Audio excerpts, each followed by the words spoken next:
Hello, class. We are now starting part four of our journey through compensation and total rewards.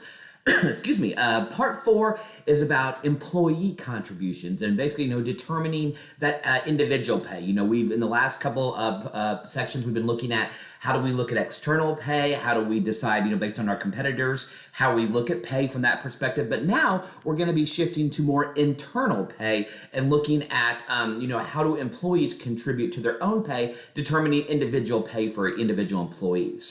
And we start that with Chapter 9. And Chapter 9 is all about pay for performance, the theory and the evidence behind it. So just a couple of key points that I want you to make. Again, the chapters that'll be coming up very soon are going to really drive home this point, but just a couple of things that I want you to know for Chapter 9. The whole the idea behind determining individual pay is how much flexibility do we give in compensation? So, do we have a set goal, program for everybody in a company? Or do we change compensation to suit personal needs? Because obviously, if somebody is 22 years old and straight out of college, with no family, not married, kind of starting in the working world, their needs are going to be very different than somebody who's 50 years old and has 3 kids and married and a mortgage and trying to maybe pay for college in the not too distant future. So they're going to have very different needs when it comes to their insurance needs, about how they get paid and how much they get paid. So this whole idea of flexible compensation and how we determine the best way to pay individuals is a big theme that's going to be coming up in the coming chapters.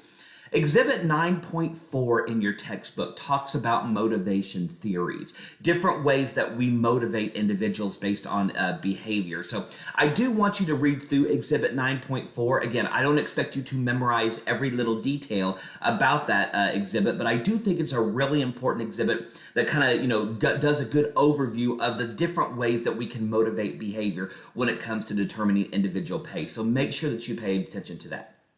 And by extension, I also want you to know Exhibit 9.5, which are all the components of a total reward system. So again, as you've heard me talk from the beginning of this class, this class is more than just about the actual numbers of compensation and the benefits. And again, we'll get to benefits a little bit later in the semester. But, people want different things out of work. I mean, we all work for kind of 2 main reasons, to get paid and to have benefits, or at least most of us do. If you're in college or you're just working a part-time job, benefits may be less important because, you may not have insurance, you might be on your parents' insurance, or you might, have another plan.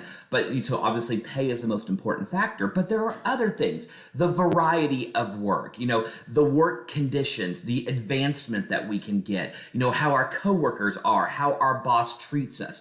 All of these do go into a total reward system because, again, you might get paid really well and have good benefits, but if you're bored at work, or, the working conditions are unsafe or unpleasant, or, there's no chance for you to ever move up in the company, those things matter as far as how you design a total reward system. So it is incredibly important that we recognize that fact and look at ways that we can, vary our total reward systems to match as many individual needs as possible.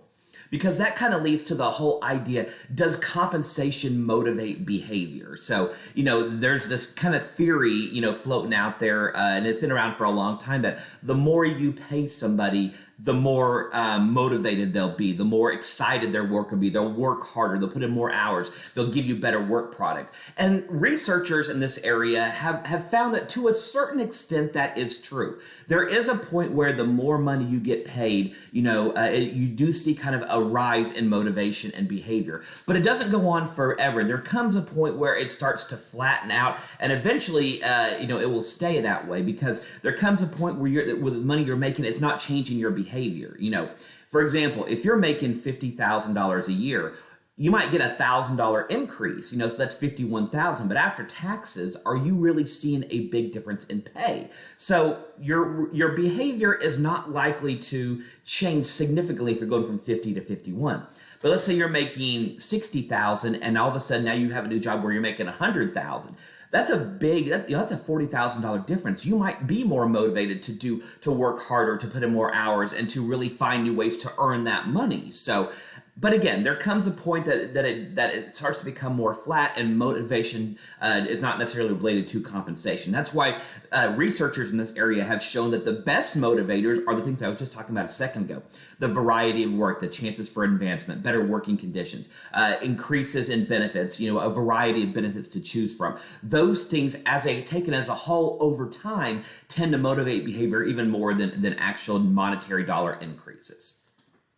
So the last thing for chapter 9 that I want to draw your attention to is, again, what the chapter is called. It's about pay for performance. And there's really, when we're looking at pay for performance, we're looking at three main ideas. One, is it an efficient system? Can we measure it?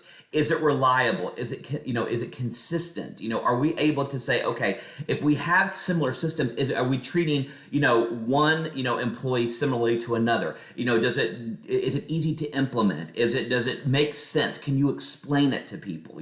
All these things that go into it. And that leads to the second, which is about equity and fairness. Obviously, if you have two employees doing the exact same job and you're treating one differently than the other, all things being equal, that's going to create a problem, and your pay for performance philosophy is going to really suffer because employees don't see the fairness in it. They don't see how, why am I working this just as hard or harder than this person, and they're making more money than I am. So it has to be equitable and fair. And then finally, the third one, it has to be compliant. It has to meet government regulations.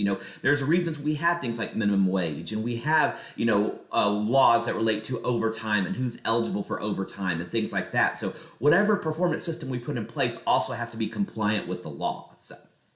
Well, those are the main key points that I want you to know for chapter 9. Again, kind of an introductory chapter of part 4 as we move into more instances of individual pay.